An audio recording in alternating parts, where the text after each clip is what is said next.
Inspiratif hidup. Jangan jadikan kegagalan kemarin sebagai penghambat hari ini. Semangat untuk membuat hari esok lebih baik melalui hari ini.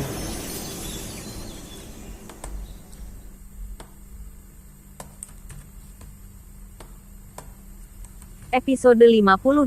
Bertemu di restoran. Cahyadi masih mengira bahwa The Cloud adalah salah satu cabang yang dibuka oleh William. Selain itu, lokasi The Cloud juga berada persis di seberang The Store. Karena keduanya merupakan restoran milik William, Cahyadi merasa bahwa makan dimanapun tidak akan ada bedanya. Akhirnya, Cahyadi berjalan memasuki The Cloud dengan puas. Seorang pelayan wanita berinisiatif untuk bertanya, "Selamat datang, Tuan. Apa Tuan datang untuk reservasi ruangan?" Cahyadi melirik pelayan tersebut. Pelayan wanita itu memiliki paras yang cukup cantik dan memberikan pelayanan yang sopan sehingga membuat para tamu merasa sangat nyaman. Cahyadi tidak tahu bahwa para pelayan di sini merupakan sewaan virus. Mereka semua merupakan pelayan dengan kualitas dan pelayanan terbaik di Jakarta. Cahyadi mengangguk dan menjawab, "Aku belum pernah ke sini sebelumnya. Jadi aku mau melihat-lihat tempat kalian dulu." Pelayan buru-buru memberikan penjelasan. "Tuan, silakan ikut saya. Saya akan menunjukkan sekeliling." Lantai pertama diisi meja-meja yang tersebar. Semua barang yang dipajang di sini merupakan barang-barang antik dan mahal yang baru saja dikoleksi bos kami dari berbagai tempat. "Silakan ikuti saya ke lantai 2. Pelayan membawa Cahyadi ke lantai 2 dan lanjut menjelaskan. Lantai 2 sampai lantai 5 adalah ruang pribadi. Kami memiliki ruangan besar dan ruangan kecil. Tuan butuh ruangan untuk berapa orang?" Cahyadi mengulurkan 2 jari. Pelayan menawarkan, "Kalau begitu, Tuan bisa memilih ruang pribadi yang kecil saja." Cahyadi mendengus dengan angkuh dan membalas, "Ruang pribadi kecil? Haha, gadis kecil. Aku mau menyewa 1 lantai ini. Aku juga sudah membayar uang muka pada bosmu." "Oh." Pelayan tertegun sejenak. "Tapi, saya belum mendengar bos menyebutkannya. Saat ini, The Cloud masih menerima reservasi saja. Jadi, jika ada yang melakukan reservasi, bosnya itu pasti akan memberikan instruksi." Cahyadi berkata dengan arogan, "Hubungi saja bosmu untuk mengkonfirmasinya terlebih dahulu. Namaku Cahyadi Pangestu." "Baik." Pelayan wanita tersebut segera menghubungi Sean dan melapor, "Bos, di sini ada seseorang bernama Tuan Cahyadi Pangestu yang mengatakan bahwa beliau sudah menyewa 1 lantai. Bahkan sudah membayarkan uang mukanya pada bos." "Apa benar begitu?" "Tidak ada hal seperti itu. Usir dia." Begitu mendengar nama Cahyadi disebut, nada bicara Sean terdengar marah. Sesudah menutup telepon, pelayan tersebut tetap menatap Cahyadi dan memberitahu sambil tersenyum, "Sepertinya Tuan melakukan kesalahan. Bos kami tidak menerima uang muka dari Tuan. Silakan Tuan meninggalkan tempat ini." Meskipun Sean sudah memberikan perintah untuk mengusir Cahyadi, dia hanyalah seorang pelayan. Tentu saja dia tidak berani berbicara seperti itu pada Cahyadi. "Apa, William si bajingan ini tidak mungkin ingin menelan uangku, kan?" Cahyadi yang merasa malu mulai memaki. "Nama bos kami bukan William," jawab pelayan. Tepat pada saat itu, barulah Cahyadi menyadari bahwa The Cloud bukan cabang restoran milik William. Di saat yang sama, William menghubungi Cahyadi. "Tuan muda Cahyadi, maaf. Tadi saya sedang sibuk. Ada apa menelepon?" "Tenang saja. Tempat lamaran sudah saya siapkan dengan baik. Tuan mau datang siang atau malam?" tanya William. Cahyadi mulai ragu dan menjawab, "Begini, Bos William. Sepertinya saya tidak bisa ke sana. Saya benar-benar minta maaf. Tiba-tiba pacar saya ingin pergi ke tempat lain." William membalas dengan sedikit kecewa. "Ya sudah kalau begitu. Saya akan mengembalikan uang muka Tuan." Setelah menutup telepon, Cahyadi melihat sekeliling sambil tersenyum. Di tengah-tengah lantai 2, terdapat sebuah kolam yang dipenuhi bunga teratai palsu yang indah. Di atas kolam itu terdapat sebuah ruang pribadi kecil. Atapnya bisa dibuka menjadi tempat outdoor, atau bisa juga menjadi tempat yang benar-benar tersembunyi. Cahyadi berjalan mendekat dan berkata, "Lokasi ini bagus. Aku menginginkannya." Pelayan memberitahu, "Maaf, Tuan. Tempat ini sudah dipesan tamu lain dengan tarif 200 juta rupiah.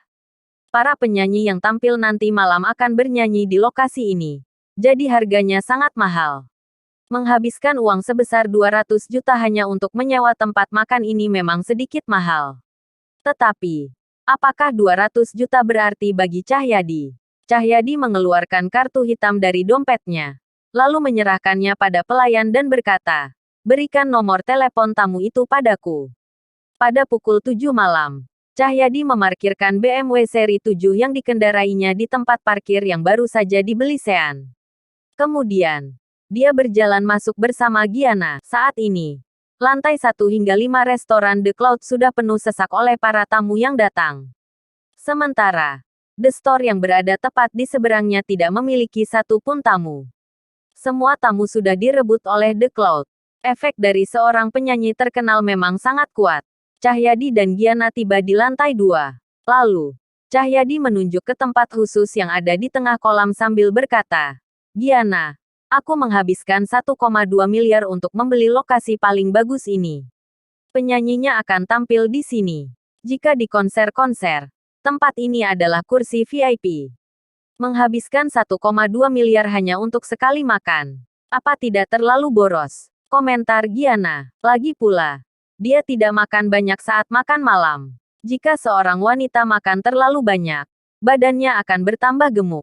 Cahyadi tersenyum dan berkata dengan bangga, "Bagi kami keluarga Pangestu, 1,2 miliar setara dengan 120 ribu. Haha, tidak perlu merasa sayang." Mendengarkan Cahyadi memamerkan kekayaannya, Giana turut menyunggingkan senyum di wajahnya dan mengingatkan, "Walaupun punya uang, kamu tidak boleh menghabiskannya sembarangan." "Iya, iya, iya," kata Cahyadi. "Jika nanti kita menikah, semua aset puluhan triliun milikku jadi punyamu. Biar kamu yang mengurusnya." Oke. Ketika Giana mendengar aset senilai puluhan miliar ini disebutkan, dia tidak bisa menahan hasrat untuk memiliki seluruh aset tersebut. Tepat pada saat ini, Sean, Cynthia, dan Rosiana juga tiba di lantai ini. Begitu Cahyadi melihat ketiganya, dia menyapa mereka sambil tersenyum. "Oh, Sean, Wapresdir Cynthia, Sekretaris Rosiana. Kebetulan sekali." Sean dan Giana saling pandang dengan sedikit canggung, tetapi tidak saling menyapa. "Wapresdir Cynthia, kalian di ruangan mana?" tanya Cahyadi. 307. Jawab Cynthia. Cahyadi mengerutkan keningnya dan berkata, "Lantai 3 rupanya. Lokasi itu tidak terlalu bagus untuk menonton pertunjukan.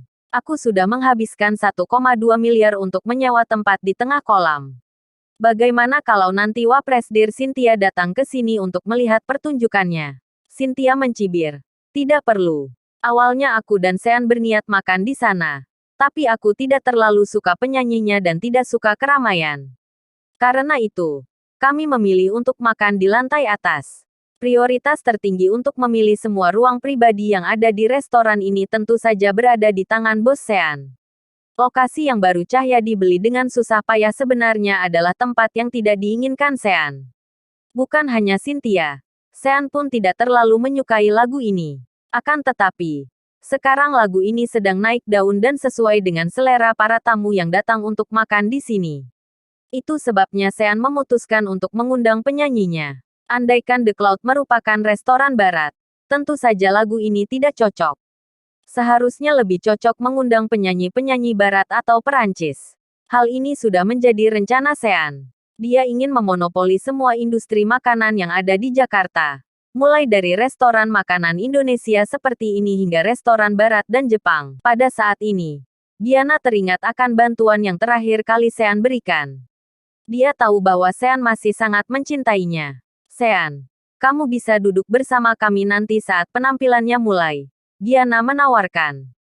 Cahyadi tidak menyangka Giana akan mengajak mantan suaminya. Tentu saja dia tidak ingin Sean bergabung dalam kesenangannya. Hanya saja, Cahyadi tetap harus terlihat bermurah hati. "Benar," sahut Cahyadi. "Sean, kamu pasti tidak pernah melihat pertunjukan langsung sedekat ini seumur hidupmu, kan? Kak Cahyadi ini akan memberimu kesempatan untuk merasakannya. Nanti sesudah penyanyi itu selesai tampil, aku akan membiarkannya berfoto denganmu agar kamu bisa memamerkannya di status WhatsAppmu." Haha, Cahyadi si dungu ini bahkan tidak tahu bahwa Sean lah yang mengundang penyanyi ini. Sean mengabaikan Cahyadi dan berkata pada Giana, "Tidak perlu. Kalian makan dengan santai saja." Sesudah selesai berbicara, Sean langsung naik ke lantai atas. Terima kasih sudah mengikuti channel Wan dan Putra Orsia. Jangan lupa subscribe, like, and share. Tunggu episode selanjutnya. Salam silaturahim.